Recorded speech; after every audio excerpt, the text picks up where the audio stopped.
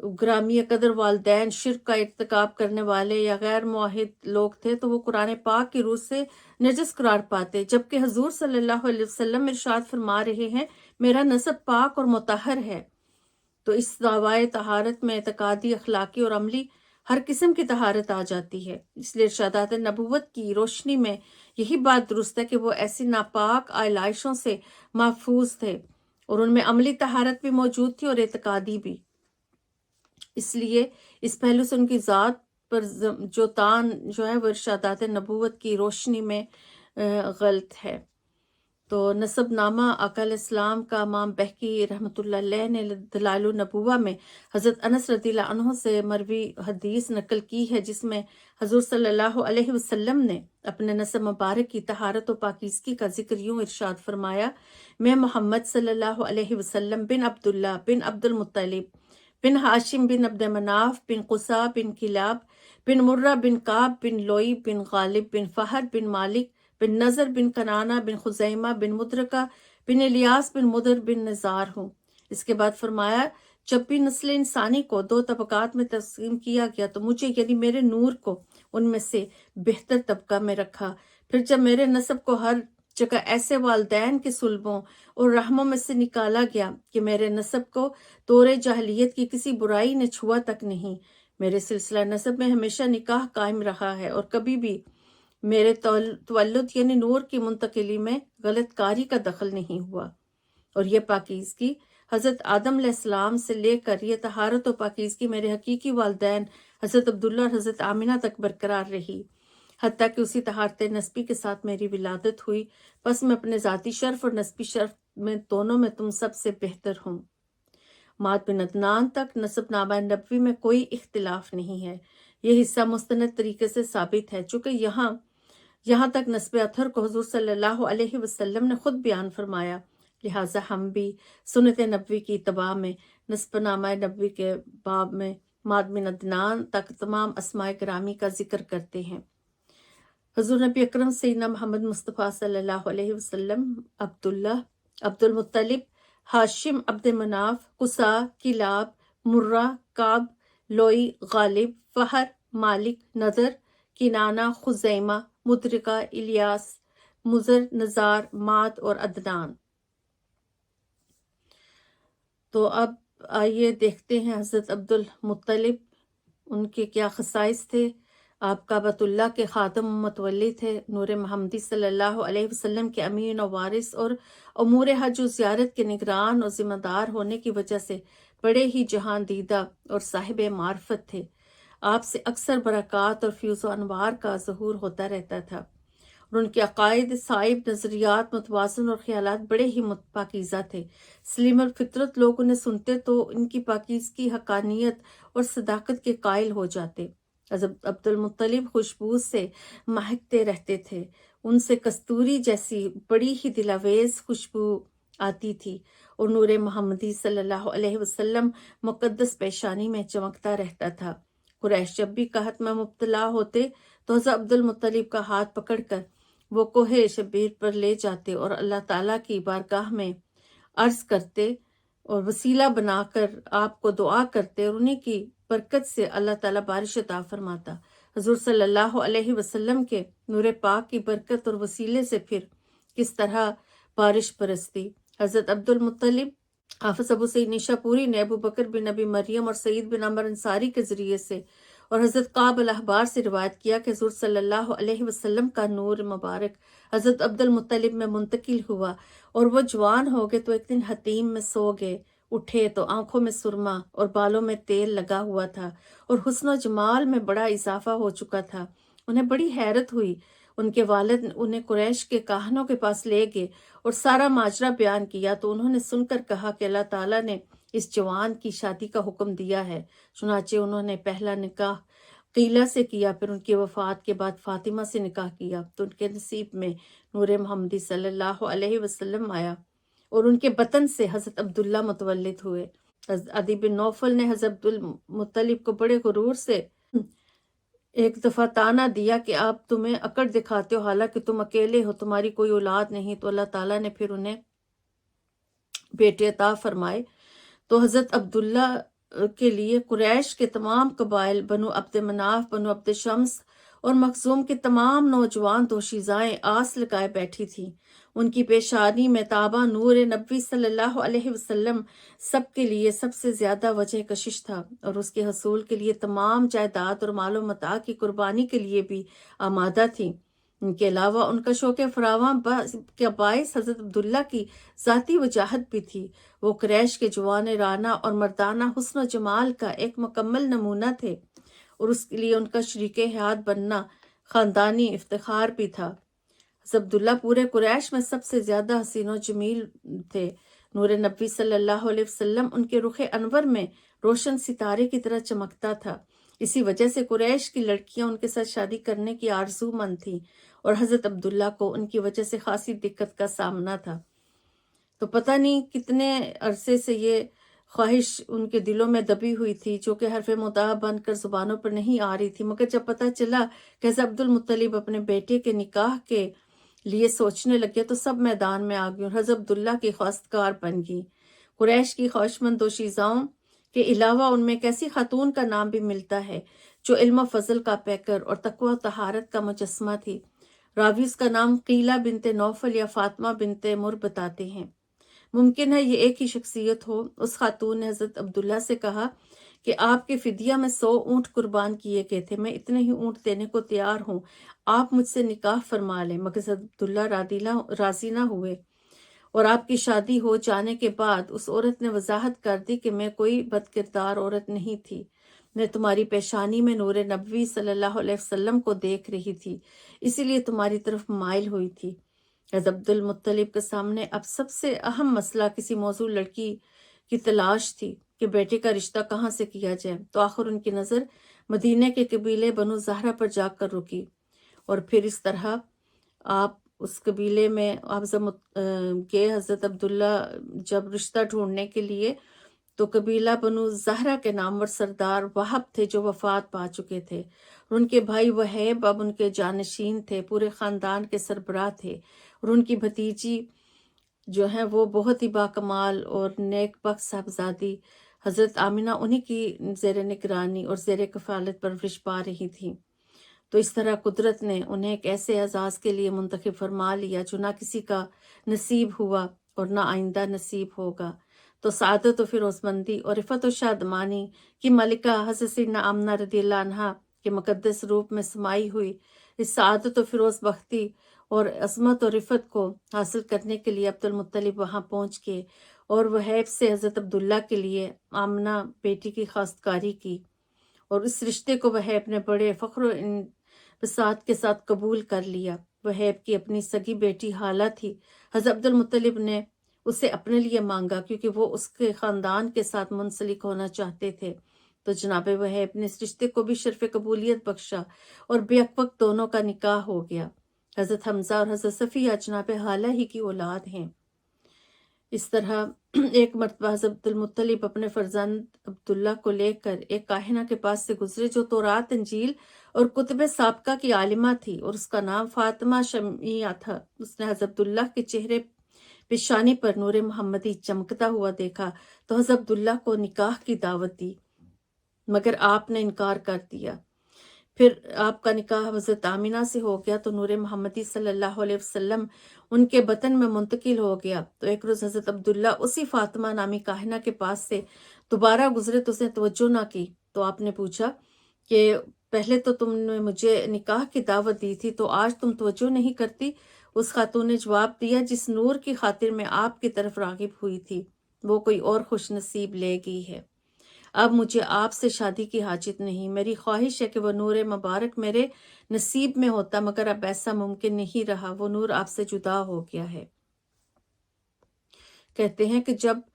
حضرت آمنہ رضی اللہ عنہا کا نکاح حضرت عبداللہ کے ساتھ ہو گیا تو قریش کے قبائل بنو مخزوم، بنو عبد شمس اور بنو عبد مناف کی وہ لڑکیاں جو نکاح کی خواہش مند تھی غم سے بیمار ہو گئیں، اور نکاح سے محروم رہ جانے پر انہیں سخت صدمہ ہوا۔ حضرت عبد المطلب عظیم المرتبت اور سراپا جو ہے امن و سعادت بہو کو گھر لے کر آئے۔ کہتے کہ حضرت عبداللہ نے شادی کے بعد حضرت آمنہ کے پاس صرف 3 دن قیام کیا، اور بعد ازاں دستور عرب کے مطابق قافلہ تجارت کے ساتھ ملک شام روانہ ہو گئے۔ شادی اوائل ماہ رجب میں پیر کے دن عمل میں آئی، اور انہی 3 دنوں کے دوران وہ بابرکت گھڑی بھی آئی جب نور محمدی کی گرام بار اور درخشاں امانت حضرت آمینہ رضی اللہ عنہا کے سپرد ہوئی، اور ان کی مقدس پیشانی اس نور سے جگمگا اٹھی جو حضرت عبداللہ کی پیشانی میں جلوہ گر تھا۔ مروی ہے کہ جس رات حضور صلی اللہ علیہ وسلم کا نور حضرت آمینہ کے بطن میں منتقل ہوا وہ شب جمعہ تھی، اور کہتے ہیں کہ اس انتقال نور کے بعد حضرت آمنہ بنت وہب کی زندگی میں کیا کیا تبدیلیاں آئیں، بہت سی بشارتیں آپ نے سنی۔ تو دستور قریش کے مطابق حضرت عبداللہ کو تجارت کی غرض سے جب قافلہ شام آپ لے کے گئے، اپنا سامان بیچا، کام مکمل کیا، تو راستے میں بیمار پڑ گئے اور آپ کی طبیعت زیادہ خراب ہوئی، تو آپ نے قافلے سے کہا کہ میں سفر جاری نہیں رکھ سکتا، اپنے اخوال بنو مخزوم کے ہاں ٹھہر جاتا ہوں۔ تو عبداللہ وہاں 1 مہینہ رہے مگر صحت یاب نہ ہو سکے اور انتقال فرما گئے۔ قدرت کو یہی منظور تھا کہ اس کا محبوب جب دنیا میں تشریف لائے تو باپ کا سایہ اس کے سر پر نہ ہو۔ یہ ازل سے مقدر تھا، اور کتب قدیمہ میں اعلان کر دیا گیا تھا کہ نبی آخر الزماں یتیم پیدا ہوں گے۔ یہود و نصارہ کے یہاں اس آخری نبوت کی صداقت کی ایک علامت بھی تھی جو پوری ہوگی۔ واپسی پر حضرت عبد المطلب اپنے بیٹے عبداللہ کو قافلے کے ہمراہ نہ پا کر بے قرار ہو گئے، اور فوراً اپنے بیٹے حارث کو بھیجا کہ چھوٹے بھائی کو لے کر آئے، مگر وہاں پہنچ کر انہیں اندوہناک خبر کے سوا کچھ نہ ملا۔ حضرت سیدہ آمنہ رضی اللہ تعالیٰ عنہا اپنے شوہر کے انتقال اور اپنے بیوگی کی روح فرسا خبر سن کر ان کی پہنچی تو دنیا آنکھوں میں اندھیر ہوگی، غم فرقت سے نڈھال ہو کر گر پڑی، اور جب ہوش آیا تو ان کے جو درد بھرے جذبات تھے، وہ غم تھا جو وہ اشعار میں ڈھل کے، تو ایک شعر جس کا ترجمہ ہے: وادی بطحا کا گوشہ ہاشم کے بیٹے، وجود مسعود اور مترنم آواز سے خاموش اور خالی ہو گیا ہے، اور وہ کفنوں میں لپٹا ہوا دور جا کر قبر میں مقیم ہو گیا ہے۔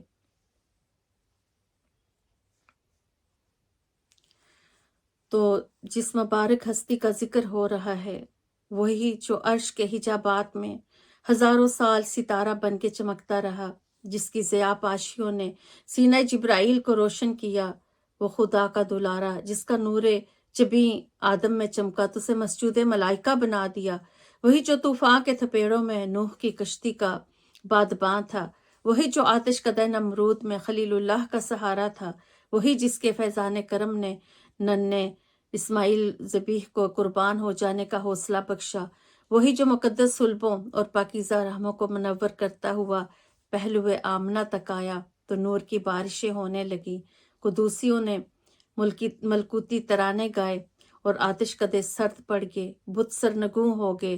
اور کعبۃ اللہ نے حجرہ آمنہ کو جھانک کر کہا کہ بار الہ تیرا شکر ہے کہ کعبہ بنانے والا آ گیا۔ اللہ تعالیٰ نے نور محمدی صلی اللہ علیہ وسلم کو نور کی صورت میں اس وقت پیدا فرمایا جب کائنات ہست و بود اور عالم رنگ و بو میں کچھ بھی نہ تھا،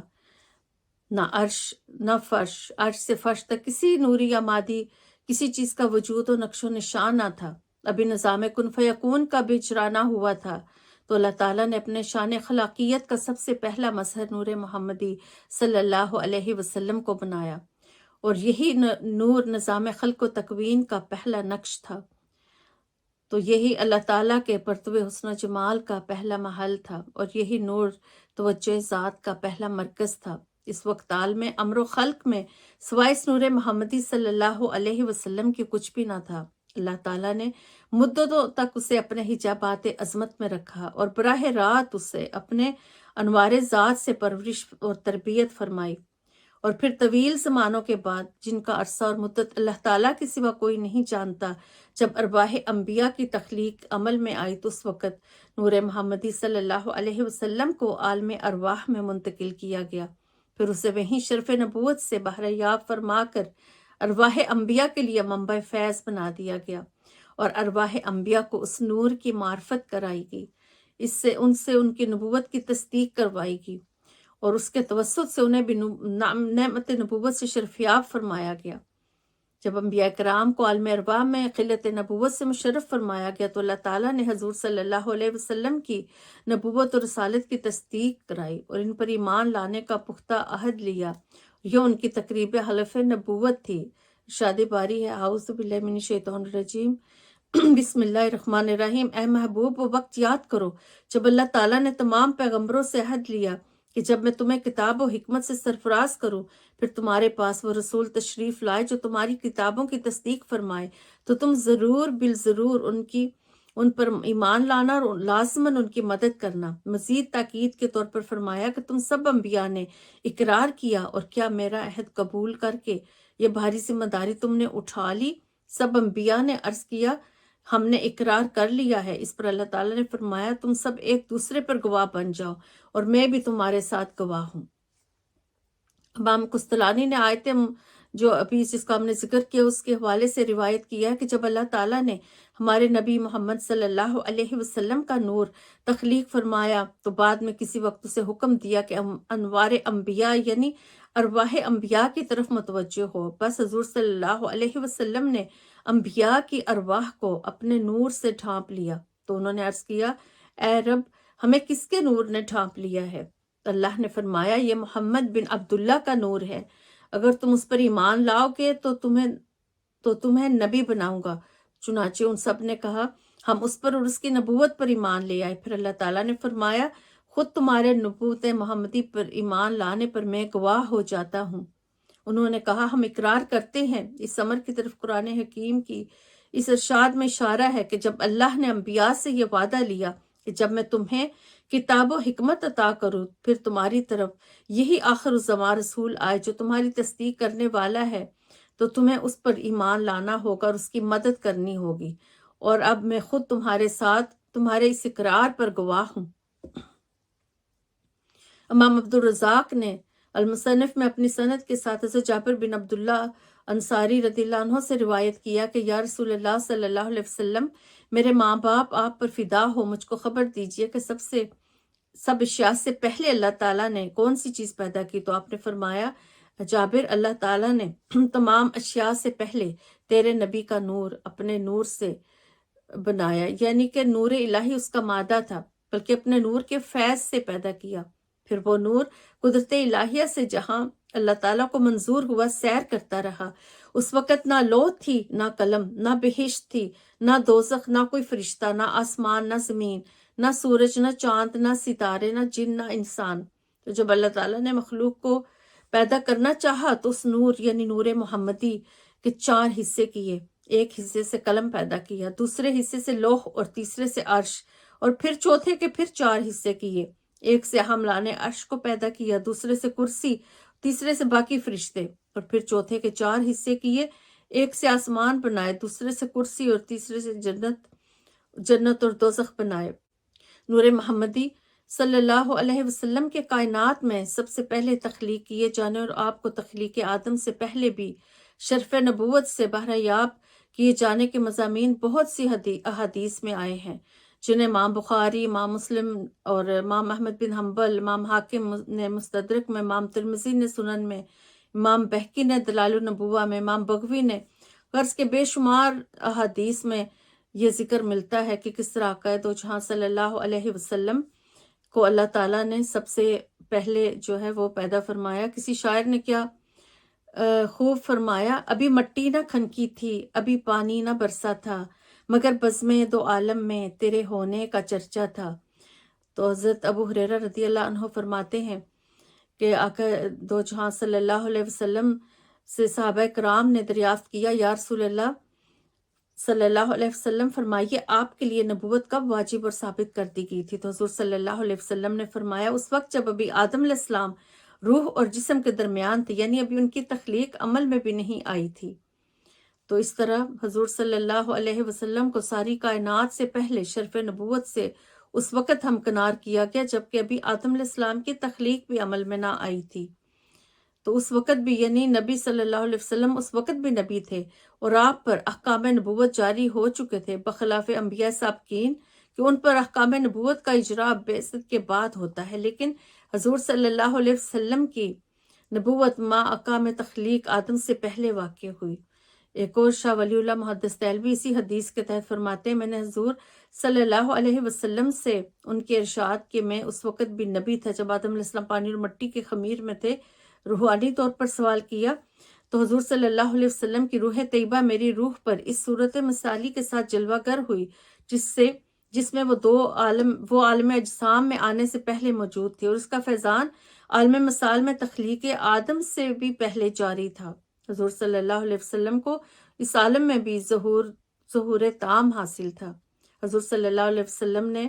فرمایا، میں اللہ کے ہاں اس وقت خاتم النبیین لکھا جا چکا تھا جبکہ آدم علیہ السلام ابھی اپنے خمیر سے پہلے مٹی میں تھے۔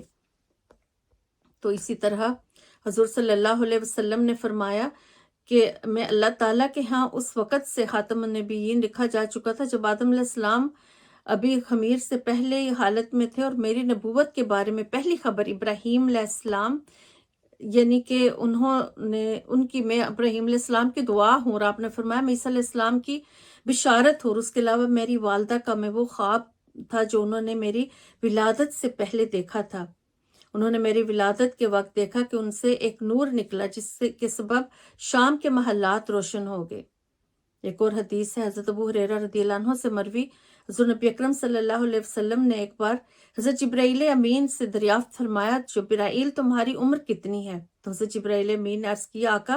عمر کا تو مجھے صحیح اندازہ نہیں، لیکن اتنا یاد ہے کہ ساری کائنات کے پیدا ہونے سے پہلے اللہ تعالیٰ کے حجابات عظمت میں سے چوتھے پردہ عظمت میں ایک نورانی ستارہ چمکا کرتا تھا۔ وہ ستارہ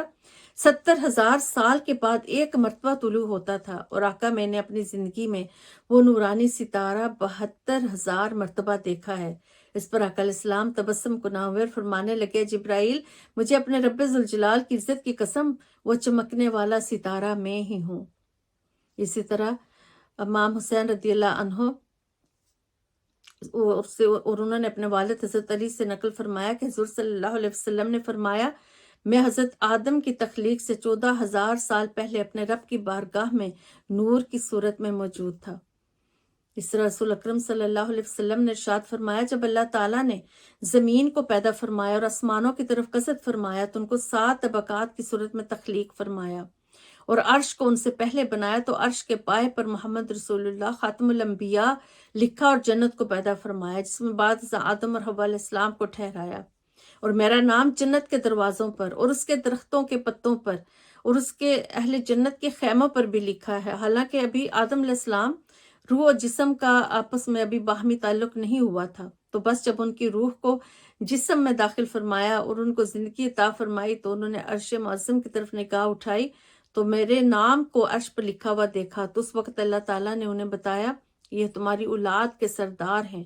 تو جب ان کو شیطان نے دھوکہ دیا تو انہوں نے بارگاہ الہی میں توبہ کی اور میرے نام سے ہی شفاعت طلب کی۔ اسی طرح حضرت کعب الاحبار رضی اللہ عنہ فرماتے ہیں کہ جب اللہ تعالیٰ نے حضور صلی اللہ علیہ وسلم کے پیکر بشری کو پیدا کرنے کا ارادہ فرمایا تو حضرت جبریل امین علیہ السلام کو حکم دیا کہ میرے پاس ایسی مٹی لے کے آؤ جو میرے محبوب پاک کے جس میں اقدس اور جس میں اتھر کی تخلیق کے لائق ہو۔ تو وہ سفید مٹی کی ایک مٹھی روزہ اتھر والی جگہ سے لے کر بارگاہ خداوندی میں حاضر ہوئے تو امر خداوندی سے اس کو تسنیم کے پانی سے گوندا گیا، جنت کی لہروں سے دھویا گیا، پھر نور نبوت اس میں رکھ کر اس کو عرش و کرسی، لوح و قلم اور آسمان اور زمینوں میں ہر جگہ پھیرایا گیا تاکہ ہر کوئی حضور صلی اللہ علیہ وسلم کی شرف و کمال کو پہچان لے۔ آپ ہی سے مروی ہے کہ تخلیق آدم علیہ السلام کے بعد نور محمدی صلی اللہ علیہ وسلم کو ان کی پشت میں ودیعت کیا گیا جو آدم علیہ السلام کی پیشانی سے جھلکنے والے انوار سے محسوس ہوتا تھا، اور ان سے کہا گیا کہ آدم یہ تیری نسل میں پیدا ہونے والے انبیاء اور مرسلین کے سردار ہیں۔ حضرت حوا علیہ السلام کے بطن اتھر میں حضرت شیس علیہ السلام منتقل ہوئے تو وہ نور بھی حضرت حوا کے بطن اقدس کی طرف منتقل ہو گیا۔ ہر دفعہ آپ 2 جڑواں بچوں کو جنم دیتی ہے ماسوا حضرت شیش علیہ السلام کے، کیونکہ وہ حضور صلی اللہ علیہ وسلم کے جد امجد ہونے کی وجہ سے تنہا پیدا ہوئے، سب بھائیوں سے بڑے تھے آپ، اور آپ جو ہے مرتبہ و کمال کے لحاظ سے بھی یکتا بنے۔ پھر نبی صلی اللہ علیہ وسلم کا نور انور یکے بعد دیگرے پاک پشتوں اور پاک رحموں میں منتقل ہوتا رہا۔ تا کہ آپ کی ولادت باسعادت ہوئی۔ ایک روایت میں ہے کہ حضرت شیس علیہ السلام کو آپ نے وصیت فرمائی کہ آدم علیہ السلام نے انہیں نصیحت فرمائی کہ تمہاری پشت میں حضرت محمد صلی اللہ علیہ وسلم کا نور مبارک ہے، اسے پاکیزہ راہ میں منتقل کرنا، سوائے پاک عورتوں کے کسی کا راہ اس نور کا مسکن اور ٹھکانہ نہیں بن سکے گا۔ یہ وصیت نسلاً بعد نسل حضور صلی اللہ علیہ وسلم کے نسب مبارک کا ہر فرد اپنے بیٹے کو کرتا رہا، تاکہ یہ نور تمام زمانوں سے پاکیزہ پشتوں، پاکیزہ رحموں سے منتقل ہوتا ہوا حضرت عبداللہ کے بیٹے حضرت عبد المطلب کے بیٹے عبداللہ کی پشت مبارک تک آن پہنچا۔ وہ نور محمدی صلی اللہ علیہ وسلم جسے کائنات کے وجود اول کے طور پر باری تعالیٰ نے ہر شے سے قبل تخلیق فرمایا، پھر اس نور مقدس سے عالم ارواح میں ارواح انبیاء فیض ہوتی رہیں، پھر اس نور مقدس سے عالم ارواح میں ارواح انبیاء فیضیاب ہوتی رہیں، اور جب سلسلہ بشریت کا آغاز ہوا تو اس نور محمدی صلی اللہ علیہ وسلم کو سیدنا آدم علیہ السلام کی پشت مبارک میں بطور امانت رکھ دیا گیا۔ یہاں سے اس عظیم نور کو عالم ملکوت سے عالم بشریت میں منتقل کر دیا گیا، اور اس کا ناسوتی سفر شروع ہوا جو حضرت آمنہ رضی اللہ تعالی عنہا کے مبارک گود پر آ کر ختم ہوا۔ حضور صلی اللہ علیہ وسلم وہ کتنی بڑی رحمت ہے ہمارے لیے۔ کسی نے کیا خوب کہا، وہ دو عالم کی رحمت ہیں، کسی عالم میں رہ جاتے، یہ ان کی مہربانی ہے کہ یہ عالم پسند آیا۔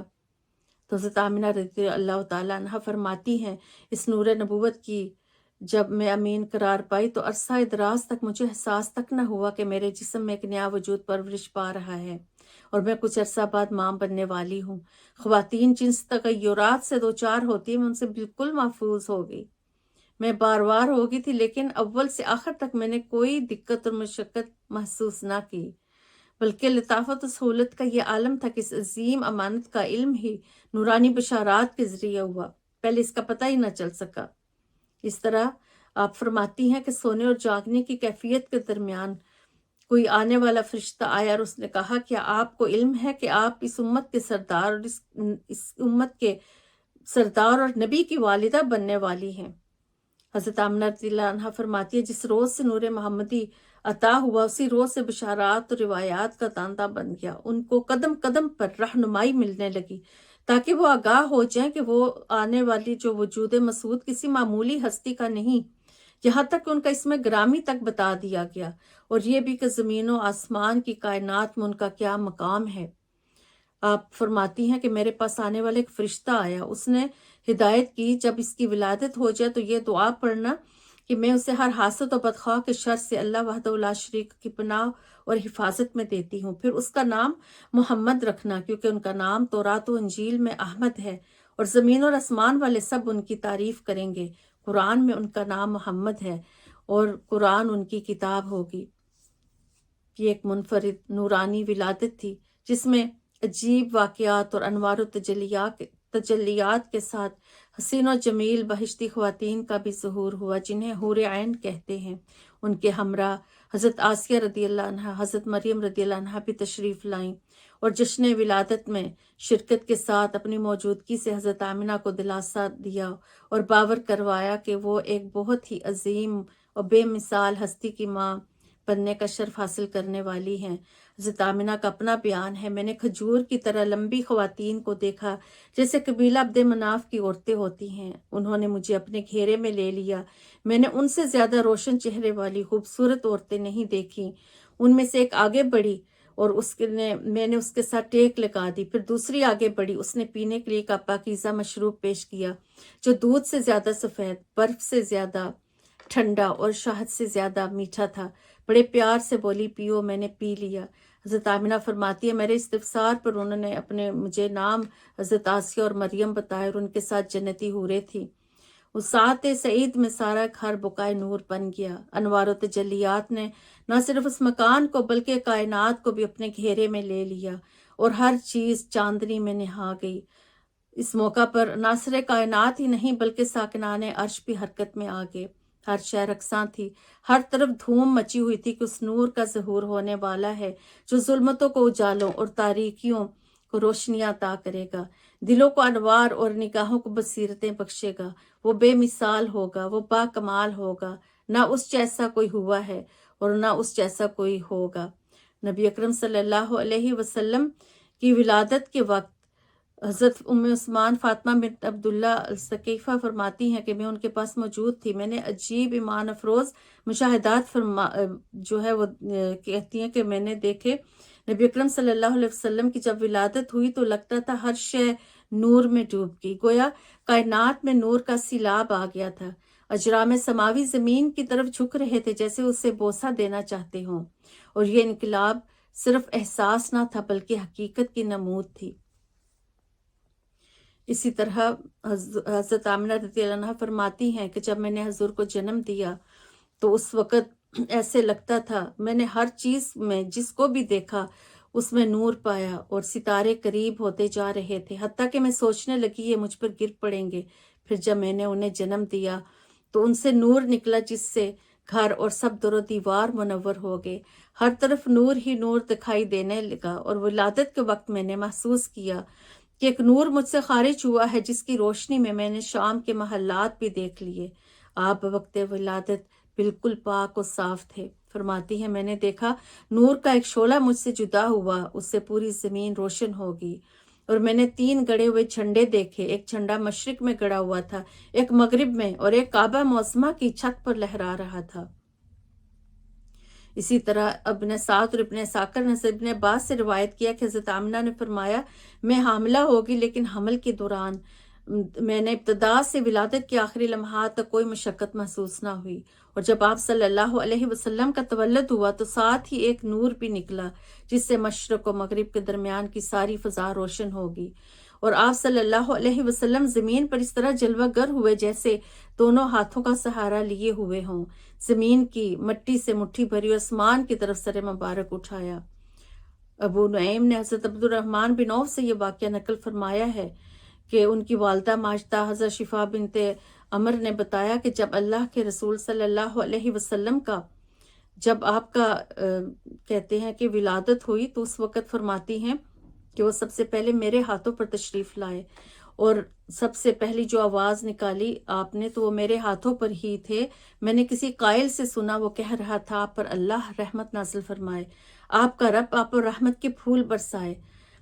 حضرت شفا کا بیان ہے کہ میرے سامنے مشرق و مغرب کے درمیان جو کچھ تھا سب روشن ہو گیا، یہاں تک کہ میں نے روم کے کچھ محلات بھی دیکھ لیے۔ پھر میں نے آپ کو لباس پہنا کر لٹا دیا، اسی دوران اچانک مجھ پر روب چھاپ گیا اور کپ کپی کی کیفیت طاری ہوگی، روشنی کم ہوگی، اور میری دائیں طرف سے کسی کی آواز میں نے سنی، وہ کہہ رہے تھے انہیں کہاں لے گئے ہیں؟ دوسرے نے کہا مغرب کی سمت لے گئے ہیں۔ پھر روشنی پھیل گئی، پھر روب سا چھا گیا، رونگٹے کھڑے ہو گئے، پھر تاریکی چھا گئی۔ اس دفعہ بائیں طرف سے آواز سنائی دی، کوئی کہہ رہا تھا انہیں کہاں لے گئے ہیں؟ تو جواب میں کسی نے کہا مشرق کی طرف۔ تو کہتی ہیں یہ عجیب و غریب صورتحال میرے ذہن پر نقش ہو گئی، یہاں تک کہ جب حضور صلی اللہ علیہ وسلم نے دعوی نبوت فرما دیا تو میں سب سے پہلے مسلمان ہوگی۔ حضرت ابو نعیم نے عمر بن قتیبہ سے روایت کی ہے کہ انہوں نے بتایا میرے ابا جان ایک متبحر عالم تھے، انہوں نے یہ حقیقت بیان فرمائی کہ جب حضرت آمنہ رضی اللہ عنہا کے ہاں ولادت کا وقت قریب آیا تو اللہ تعالیٰ نے فرشتوں سے فرمایا تمام آسمانوں اور جنتوں کے دروازے کھول دو، اور انہیں وہاں حاضر ہونے کا حکم دیا، چنانچہ وہ اترے اور ایک دوسرے کو بشارتیں سنانے لگے۔ اسی طرح کہتے ہیں دنیا کے پہاڑ فخر سے بلند ہو گئے، سمندروں میں روانی آ گئی، موجیں اٹھنے لگیں، اور اہل زمین مبارک سلامت اور بشارت کا سب میں سلسلہ چل نکلا۔ ہر فرشتہ وہاں حاضر ہو گیا، شیطان کو 70 زنجیروں میں جکڑ کر بحر اکثر کے تند و تیز پانیوں میں الٹا لٹکا دیا گیا، اور دیگر سرکش شیاطین کو بھی پابند توقع سلاسل کر دیا گیا۔ اس روز سورج کی کرنوں کو نور کو شاندار چادر اڑا دی گئی، اور 70,000 حوریں ہوا میں کھڑی کر دی گئی جو ولادت محمدی صلی اللہ علیہ وسلم کا انتظار کرنے لگی۔ حضور صلی اللہ علیہ وسلم کے اعزاز میں قدرت خداوندی نے دنیا بھر کی عورتوں کو حکم دیا کہ وہ سال لڑکی ہی جنیں گی، چنانچہ نبی اکرم صلی اللہ علیہ وسلم پیدا ہوئے تو ساری دنیا نور سے بھر گئی، فرشتوں نے ایک دوسرے کو مبارک دی، اور ہر آسمان میں زبرجد اور یاقوت کا ایک ایک ستون قائم کر دیا گیا جن سے ہر شے روشن ہوگی۔ بہت سے ستون آسمان میں بہت شہرت رکھتے ہیں جنہیں آقا علیہ السلام نے شب معراج ملاحظہ فرمایا، اور آپ کو بتایا گیا کہ یہ وہ ستون ہے جو آپ کی ولادت پاک کی خوشی میں نصب کیا گیا۔ شب ولادت اللہ تعالیٰ نے حوض کوثر کے کنارے مہکتی کستوری کے 70,000 درخت لگائے جن کے پھل اہل جنت کے لیے خوشبودار دھونی کا کام کریں گے۔ اس رات آسمان والے اللہ کے حضور سلامتی کی دعائیں مانگ رہے تھے۔ پتھر کے بت اوندے منہ گر گئے۔ لات اور عزا کے شیطان اپنے تھان سے باہر نکلے۔ وہ چیخ رہے تھے کہ قریش کو کچھ پتہ نہیں وہ کس حال کو پہنچ گئے ہیں، صدیق و امین آ گئے ہیں۔ بیت اللہ شریف کے اندر سے بھی کئی روز تک یہ آواز سنائی دیتی رہی کہ اب میرا نور مجھے واپس کر دیا جائے گا، میری زیارت کرنے والے پھر سے آنے لگیں گے، مجھے جاہلیت کی نجاستوں سے پاک کر دیا جائے گا۔ اے عزا، اب تیری موت کا وقت آ گیا ہے۔ بیت اللہ شریف پر مسلسل 3 روز تک اسی طرح لرزہ طاری رہا، اور یہ پہلی علامت تھی جو سرکار نبی اکرم صلی اللہ علیہ وسلم کی ولادت کے بعد قریش کے مشاہدہ میں آئی۔ ابو نعیم نے حضرت عباس سے روایت کی ہے کہ حضرت آمنہ کے بطن اطہر میں نور نبوی کا جلوہ گر ہونے کا پتہ اس طرح چلا کہ اس رات قریش کا ہر جانور گویا ہوا اور اسے زبان مل گئی، اور وہ بولنے لگا کہ رب کعبہ کی قسم، اللہ کے رسول صلی اللہ علیہ وسلم اپنی والدہ ماجدہ کے بطن اطہر میں جلوہ گر ہو گئے ہیں، اور وہ دنیا کے لیے امان اور کائنات کے لیے سراج منیر ہیں۔ قبائل عرب میں جو کاہن عورتیں تھیں ان کے مسخر جنات اس رات ان کے پاس آنے سے قاصر رہے۔ کاہنوں کا علم چھین لیا گیا، دنیا بھر میں بادشاہوں کے تخت الٹ دیے گئے اور وہ خود گونگے ہو گئے، اس روز بات تک نہ کر سکے۔ بشارات دینے کے لیے مشرق کے جانور مغرب کی طرف دوڑے، اسی طرح سمندر کی مخلوق نے بھی ایک دوسرے کو خوشخبری سنائی۔ زمین و آسمان میں ندا دی گئی کہ خوش ہو جاؤ، برکتوں اور رحمتوں والے ابو القاسم نبی المحترم صلی اللہ علیہ وسلم کی تشریف آوری کا وقت قریب آ گیا ہے۔ تو اس طرح آقا دو جہاں صلی اللہ علیہ وسلم جب تشریف لائے تو فرماتی ہیں حضرت آمنہ رضی اللہ عنہا کہ حمل مبارک میں بھی آپ کے تشریف لانے سے پہلے جب 6 ماہ گزرے تو مجھے نے خواب میں دیکھا ایک ہستی تشریف لائی، اور انہوں نے کہا کہ آمنہ تو اس دنیا کی افضل ترین ہستی کی ماں بننے والی ہے، جب وہ متولد ہوں تو ان کا نام محمد رکھنا۔ تو فرماتی ہیں کہ مجھے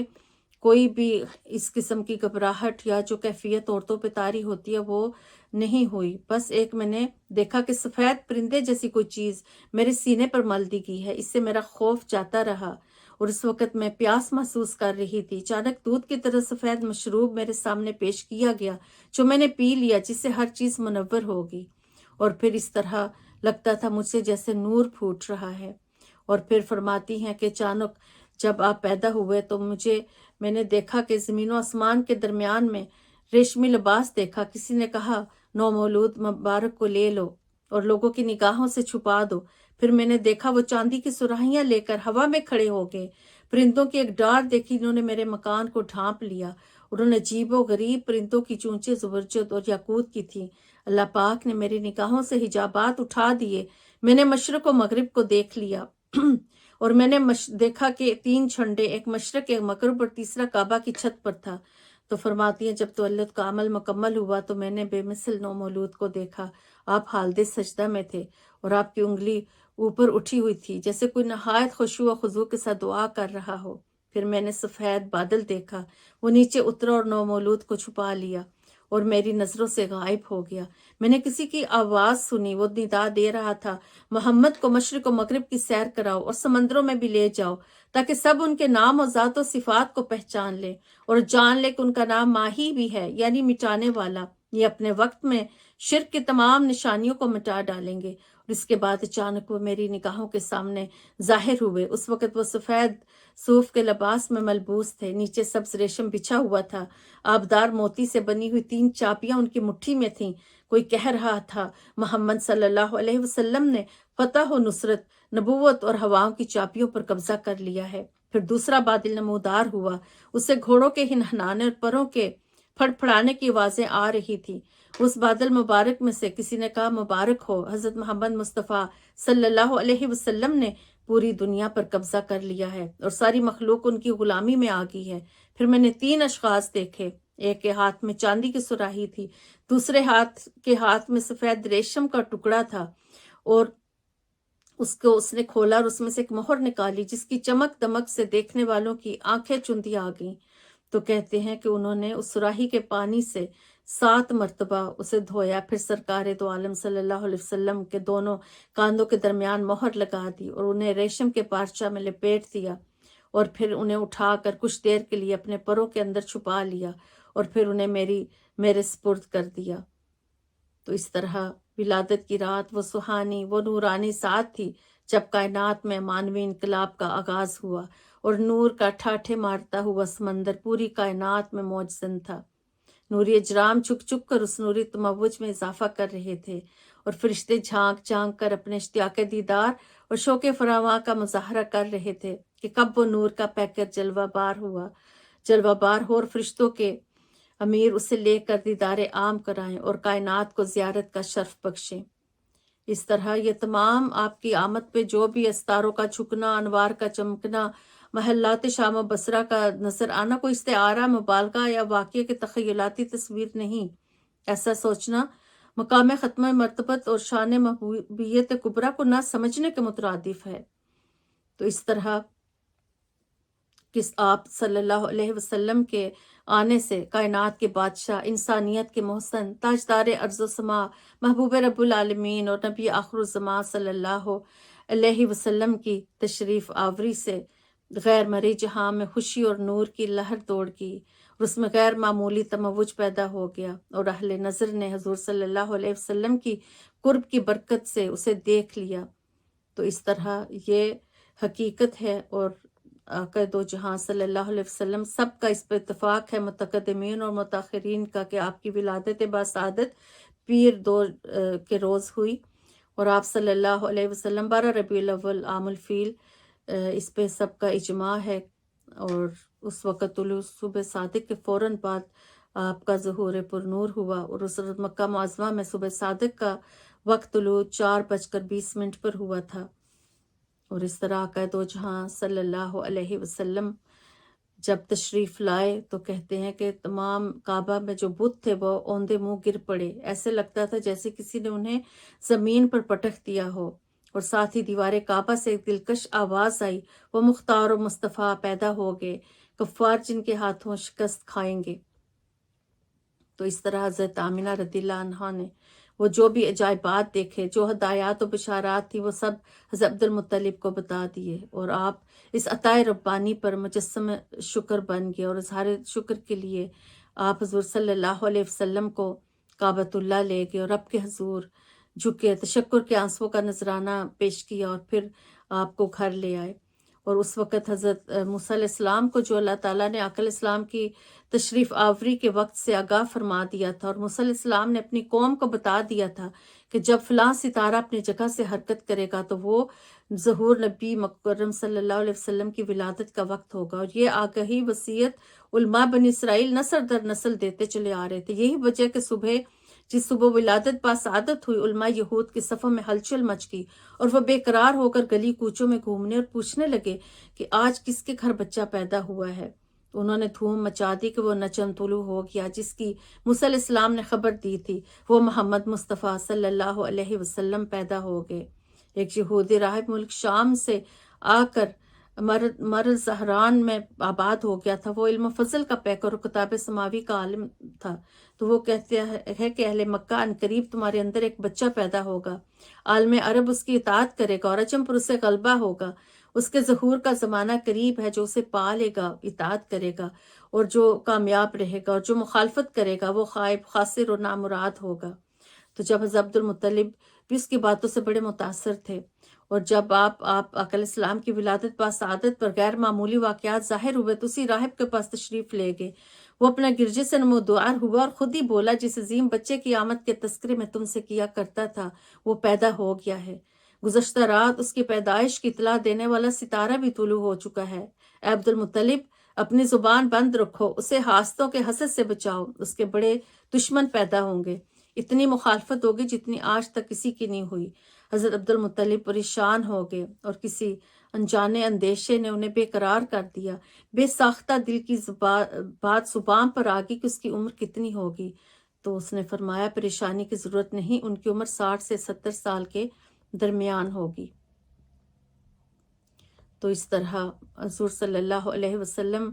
کے آنے سے فرماتے ہیں پوری آپ کی ولادت سعادت کے باعث پوری عرب میں دھوم اور شہرت کی ایک وجہ یہ بھی تھی کہ اس سال اہل عرب اور قریش تاریخ کے سخت ترین قحط اور افلاس میں مبتلا تھے۔ آقا دو جہاں صلی اللہ علیہ وسلم کی ولادت باسعادت کے ساتھ ہی ملک کی تقدیر بدل کی، تمام سختیاں مشکلیں دور ہو گئیں، ویران زمینوں پر بہار آ گئی، ہر طرف سبزہ لہلہانے لگا اور اناج سے کھیت کھلیان بھر گئے۔ اسی لیے اس سال کا نام ہی فتح و مسرت کا سال پڑ گیا، کیونکہ اس سے پہلے بنو قریش ہوش اڑا دینے والے قحط اور تنگی کا شکار تھے۔ پھر زمین سرسبز ہو گئی، درخت برگ و بار سے لد کے اور ہر طرف آسودگی اور خوشحالی کی نوید آنے لگی۔ انہی کے نور سے روشن ہے جادائے ہستی، انہی کی ذات کو عکس کتاب کہتے ہیں۔ اس کے ساتھ ہی اجازت چاہوں گی، وما علینا الا البلاغ۔